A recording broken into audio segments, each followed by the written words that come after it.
नमस्कार, आदाब, सत श्री अकाल, जय भीम, जोहार। मेरा नाम है नवीन कुमार। टाइम मैगजीन ने प्रधानमंत्री नरेंद्र मोदी को दुनिया के शक्तिशाली लोगों में शुमार करते हुए जो लिखा था, अब जानते हैं। लिखा क्या था? भारत की 130 करोड़ आबादी में ईसाई, मुस्लिम, सिख, ईसाई, बौद्ध, जैन और अन्य कई धर्मों के लोग रहते हैं, जिसकी दलाई लामा भी शांति और स्थायित्व का उदाहरण बताते हुए तारीफ करते हुए नरेंद्र मोदी ने इन सब को शक के दायरे में ला दिया है। भारत के लगभग सभी प्रधानमंत्री 80% आबादी वाले हिंदू संप्रदाय से ही रहे हैं, लेकिन सिर्फ मोदी ने ही इस तरह से शासन किया है जैसे कोई और मायने नहीं रखते। उनका चुनाव सशक्तिकरण जैसे लोकप्रिय वादे पर हुआ, लेकिन उनकी हिंदू राष्ट्रवादी भारतीय जनता पार्टी ने न सिर्फ उत्कृष्टता बल्कि विशेष तौर पर भारत के मुसलमानों को निशाना बनाकर बहुसंख्यकवाद को भी अस्वीकृत कर दिया। मोदी जी के मुरीदों को लगा था कि टाइम मैगजीन ने उनके साथ ज्यादती की है, लेकिन अब समझ में आ रहा है कि मैगजीन के संपादकों ने ऐसा क्यों लिखा था। दरअसल खुद सरकार ने पिछले कई वर्षों में इसकी भूमिका तैयार की है और लगातार की है। ऐसे तमाम अंतर्राष्ट्रीय संगठन सरकार के निशाने पर रहे हैं जो देश में गरीबों, मुसलमानों, भाषाई अल्पसंख्यकों, दलितों, पिछड़ों, आदिवासियों, लोकतंत्र पर आघातों को लेकर फिक्रमंद रहते हैं। तो अभी क्या हुआ है? अभी यह हुआ है कि अंतर्राष्ट्रीय मानवाधिकार संस्था एमनेस्टी इंटरनेशनल ने मोदी सरकार के रवैये से तंग आकर भारत में अपना काम बंद करने का ऐलान कर दिया है। एमनेस्टी की रिपोर्टों की साख बहुत बड़ी होती है और उन्हें दुनिया भर की सरकारें बहुत गंभीरता से लेती हैं, लेकिन मोदी सरकार उनकी रिपोर्टों पर लानतें भेजती है और उस पर चाबुक चलाती है। और यह बात मैं नहीं, खुद एमनेस्टी इंडिया ने कही है। लेकिन अगर यह खुन्नस बैंक खातों को फ्रीज करने यानी लेन देन पर रोक लगाने तक पहुंच जाए तो दुनिया सकते में आ जाती है। आपको यह जानकर हैरानी होगी कि प्रवर्तन निदेशालय यानी ईडी ने पिछले 4 साल में दूसरी बार एमनेस्टी इंडिया का खाता फ्रीज कर दिया है। उस पर मुकदमा तो पिछले ही साल दर्ज हो गया था। आरोप यह लगा था कि आपने चंदा लेने में एफसीआरए नियमों की अनदेखी की है। सीधे शब्दों में कहें तो आपने घपला किया है। आपको याद होगा, अगस्त के महीने में ही एमनेस्टी इंडिया ने दिल्ली में फरवरी में हुई हिंसा के बारे में रिपोर्ट दी थी कि इसमें न केवल दिल्ली पुलिस की भूमिका बहुत संदिग्ध थी, बल्कि कई पुलिस अफसर सक्रिय तौर पर लोगों को भड़काने वालों में शामिल थे। दिल्ली पुलिस ने रिपोर्ट का खंडन करते हुए कहा था कि एमनेस्टी की रिपोर्ट एक तरफा, पक्षपाती और विद्वेषपूर्ण है। इसके साथ ही अगस्त में एमनेस्टी इंडिया ने एक और रिपोर्ट दी थी। जम्मू कश्मीर के विशेष दर्जे को खत्म किए जाने के 1 साल पूरा होने पर एमनेस्टी ने हिरासत में रखे गए सभी नेताओं, कार्यकर्ताओं और पत्रकारों को रिहा करने और सामान्य इंटरनेट सेवा बहाल करने की मांग की थी। इसके बाद एमनेस्टी इंडिया सरकार की नजरों में और खटकने लगी थी और ऐसा लग रहा था कि सरकार इन रिपोर्टों को सहजता से नहीं ले पा रही है और एमनेस्टी इंडिया ने यह कहकर इस अंदेशे पर मुहर लगा दी है कि भारत सरकार ने उसकी रिपोर्ट के एवज में बदले की कार्रवाई की है।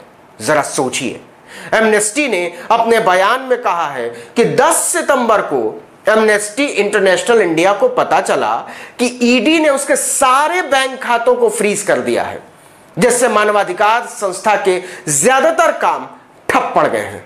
उसने आगे लिखा कि ये मानवाधिकार संगठनों के विरुद्ध भारत सरकार की ओर से बेबुनियाद और खास मकसद से लगाए गए आरोपों के आधार पर चलाए जा रहे अभियान की एक ताजा कड़ी भर है। एमनेस्टी के भारत प्रतिनिधि रजत खोसला ने एक बयान में कहा कि हम भारत में एक अभूतपूर्व परिस्थिति का सामना कर रहे हैं। हमें सरकार की ओर से एक व्यवस्थित तरीके से लगातार हमलों, दादागिरी और परेशानी का सामना करना पड़ रहा है। यह केवल इसलिए हो रहा है कि हम मानवाधिकार से जुड़े काम कर रहे हैं और सरकार हमारे उठाए सवालों का जवाब नहीं देना चाहती है। वो चाहे दिल्ली हिंसा को लेकर हमारी पड़ताल हो या फिर जम्मू कश्मीर में लोगों की आवाजों को खामोश करना। लेकिन एमनेस्टी इंटरनेशनल इंडिया के साथ मोदी सरकार की तनातनी की वजह केवल इतनी नहीं है। 2019 में एमनेस्टी ने अमेरिका में विदेश मामलों की एक समिति के सामने दक्षिण एशिया में मानवाधिकारों की स्थिति पर सुनवाई के दौरान जम्मू कश्मीर के बारे में अपनी पड़ताल पेश की थी। वो बार बार कह रही है कि पिछले कई वर्षों में भारत में असंतोष को बर्बरतापूर्वक जबरदस्ती ताकत के दम पर दबाया जा रहा है। मोदी सरकार में हुए कुछ कमाल भी देखिए। 2016 के अगस्त में एमनेस्टी इंटरनेशनल के खिलाफ बाकायदा देश से द्रोह का मामला दर्ज किया गया। आरोप लगे कि उसके एक कार्यक्रम में भारत के विरुद्ध नारे लगाए गए। 3 साल बाद अदालत ने इस आरोप को सिरे से खारिज कर दिया, बेबुनियाद बताया। मामला यही नहीं रुका। इसके बाद 2018 के अक्टूबर में एमनेस्टी इंटरनेशनल के बंगलुरु दफ्तर पर ईडी ने छापा मारा। तब भी उसके बैंक खाते फ्रीज कर दिए गए थे, लेकिन एमनेस्टी अदालत पहुंच गई और कोर्ट की दखल के बाद उसे खातों से लेन देन की मंजूरी मिल गई। लेकिन मामला यहां खत्म नहीं हुआ। सरकार के तमाम खंभे एमनेस्टी और उसका साथ देने वाले लोगों के पीछे पड़ गए। एमनेस्टी के मुताबिक 2019 में उसके दर्जनों दानदाताओं को इनकम टैक्स ने नोटिस भेजे। 2019 में ही एक बार फिर से उसके दफ्तरों पर छापे मारे गए, लेकिन इस बार ये छापे ईडी ने नहीं, सीबीआई ने मारे। अब आपके जहन में एक सवाल आ रहा होगा कि क्या एमनेस्टी इंटरनेशनल को या मानवाधिकार संगठनों को कामकाज में दिक्कत केवल मोदी सरकार में आ रही है? तो इसका जवाब है नहीं। एमनेस्टी को कांग्रेस की अगुवाई वाले यूपीए सरकार ने भी खूब परेशान किया था और आज की ही तरह 2009 में भी उसने भारत में अपना काम धाम बंद कर दिया था, समेट दिया था। तब भी सरकार ने वही तरीका अपनाया था जो आज मोदी सरकार अपना रही है। संस्था का कहना था कि विदेशों से चंदा लेने के लिए उसका विदेशी चंदे का लाइसेंस बार बार रद्द किया जा रहा है। जब से मोदी प्रधानमंत्री बने हैं, विदेशी चंदा लेने वाले हजारों संगठनों पर ताला लटक गया है। उन संगठनों में लाखों लोग काम करते हैं और वो भारतीय हैं।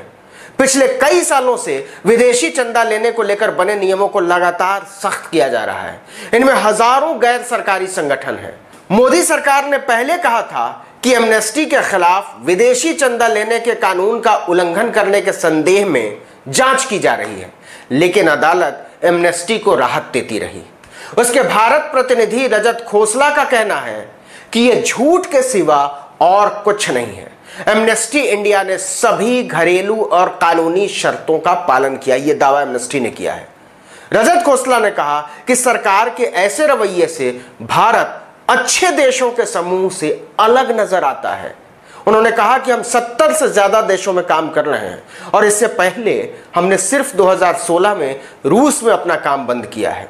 इसके पहले पर्यावरण पर काम करने वाली अंतर्राष्ट्रीय संस्था ग्रीन पीस को भी ऐसी ही मुश्किलों का सामना करना पड़ा था।